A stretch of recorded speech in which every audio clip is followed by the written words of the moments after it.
Pero ngayon, may kabilugan na dyan. Nagkaroon ito ay hindi totoo sa inyo. Purihin ang Diyos. Sa pagsisimula sa buhay mag-asawa, alam din ni Jesus ng Diyos ang inyong mga pangailangan. At siya pagkakaloob sa inyo habang kayo'y nagtitiwala sa Kanya. Ang bawat aspeto na inyong pagsasama ay pinagmamalasakitan ni Jesus. Ang inyong spiritual na buhay, yan ang huwag ninyong mababayaan. Ang inyong physical, emosyonal, at mental na pamumuhay ay nais ni Jesus na pakaingatan para sa inyo. Sa pangwakas, itinuturo sa atin ang presensya ni Jesus sa kasalan sa Galilea na nais ni Jesus na ang inyong pagsasama o pagiging mag-asawa ay maging instrumento ng kaluwalhatian ng Diyos. Hindi ito pa-Japons lamang na kaya ka mag-asawa dahil maganda o wapo ang napangasawa mo. Hindi. Tatanda lahat eh. Mabubungi. Magiging bungal. Kakalbo. Excuse me po sa mga nasa Facebook ko. No? Excuse me po. Lahat yan lilipas. Pero ang pag-ibig yun ay hindi dapat lilipas. Kaya dapat para mapanatili ang tinatawag na instrumento ng kaluwalhatian ng Diyos. Simula ngayon at magpakailanman kayo lamang at wala na iba. Yun ay sinabi sa banal na kasulatan. Sabi po, nang gawin ni Jesus ang alak, ang tubig na alak, ang nangyaring ito ay siyang unang himala na ginawa ni Jesus. Sa pamamagitan ng himala, inihayag niya kanyang kadakilaan at nanalig sa kanya kanyang mga alagad.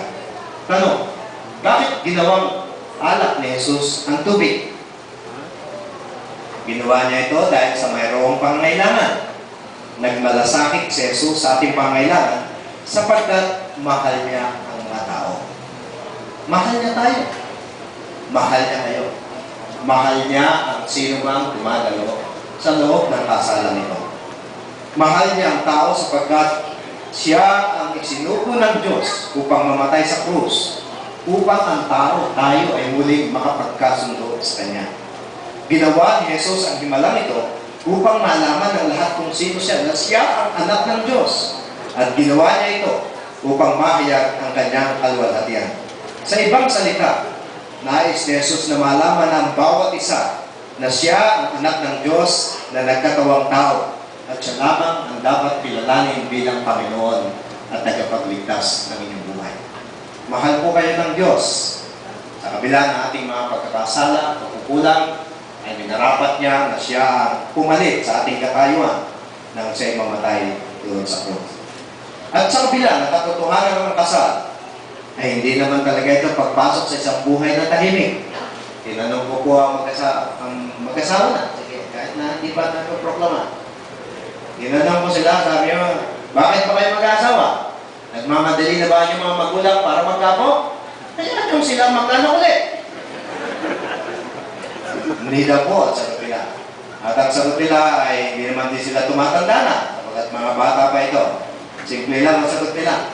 Naglaro po ay talagang nagmamahala. Charot! Sabi ko gano'n. At talagang kayo nagmamahala. Pagpalagay natin, halimbawa na isang gabi itong si Yusila hindi umuwi sa kanyang trabaho at pagkatapos ay kasama ang kanyang sekretarya sa opisina. At dami ng stress at mga kung ano ng pagod at sa bangod ng kape na kanyang nalalakap na isinerve ng kanyang sekretarya. Habang siya ay naglalaptop, ay bigla na lamang inalis ang laptop at nilagay ang sekretary sa top na kanyang lap. At mayroong nangyari sa kanila. Sabi ko kay Iris, tatanggapin mo ba ang iyong parang nagwalang iyak na asawa? Sabi niya, tatanggapin ko po. Kung maulit-ulit,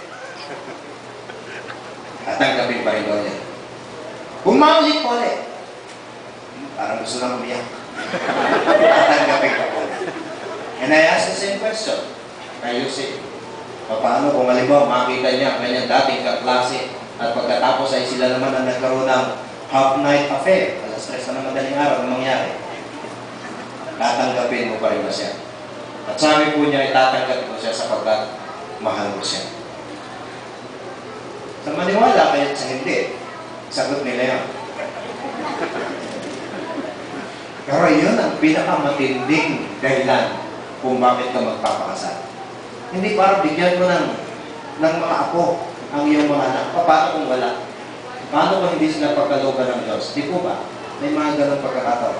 So, hindi pa nila mahal ang isa't isa. Lumayas ka, wala kang kwenta. Hindi ko ako mabigyan ng anak.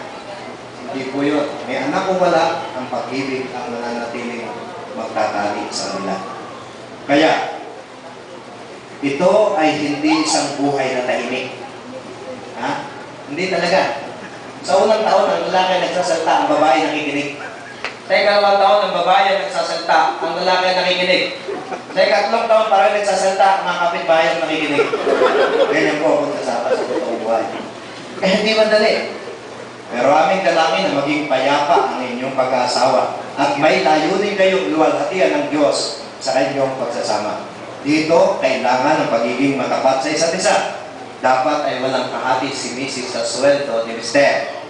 At dapat ay talagang walang hiwalayan. Sa pag-aasawa, Yusuf, isa lang ang dapat pag-iwalayin, sabi nga, ang mga labada. Kailangan ihiwalay ang puti sa tikulon. Tatanda mo yan. Pero ako, mga kaibigan, hindi po ako napaglaba kahit minsan ng aking asawa. Never na ako'y naglaba para sa aking asawa. Lalo po bagong plancha. Mapapasma po tayo niya. Nawa ang presensya ni Kristo na ating Panginoon ay sumainyong pagsasama simula ngayon. Nawa ay maranasan din ninyo kanyang dakilang kapangyarihan. Nawa ang Diyos ay magkaloob sa inyo ng lahat ng inyong pangailangan kasama na ang mga supling. At nawa ang inyong pagsasama ay maging gaya ng mag-asawa sa kasalan sa kanan. Isang pamamaraan upang mahayag ang kaluwalhatian ni Kristo sa lahat ng nakapaligid sa inyo. Nawa ang inyong pinagsamang buhay ay magdulot ng karangalan at papuri sa ating Panginoong Diyos. Ang aking pong inihahayag sa ikinakasal ay pinapahayag ko rin sa lahat ng mga mag-asawa sa pagtitipong ito. Sa mga wala pang asawa, naway maranasan niyo rin ang presensya, pagkakaloob at kapangyarihan ni Kristo. Nawa ang ating mga buhay, may asawa man o wala, ay maghayag ng kaluwalhatian ng Diyos. Pagpalain tayo lahat ng Panginoong Diyos, ng ngalan ng Ama, ng Anak, at ng Espiritu Santo. Amen.